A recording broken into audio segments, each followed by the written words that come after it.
Narito tayo sa staging area na ginagawang paghahanap sa labi ng mga nawawalang pasahero na sabungero na umano'y itinapon dito sa Taal Lake na nasa aking likuran.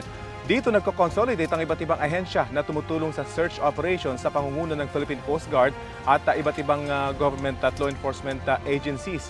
Isa itong fishport, actually active fishport dahil parot pa rito itong mga truck na nagkakarga ng mga hangong isda mula rito sa lawa.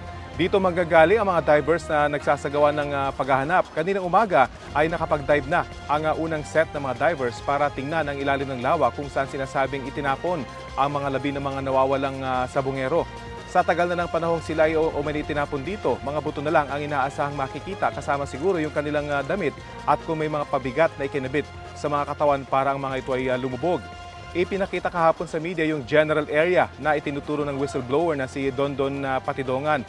Nasa 50 hanggang 100 metro yung layo nito mula sa Pampang, kaya safe na sabihin na hindi ito yung pinakamalalim na bahagi ng lawa. Ngayon, nasa Coast Guard Station dito sa Fishport compound ang search team at pinplano yung kanilang susunod na dive na siya naman ating aantabayan. Samantala, inaantabayan na din natin yung balitang may isang set na naman ng mga buto na natagpuan at tabangan natin yan sa mga susunod na mga minuto.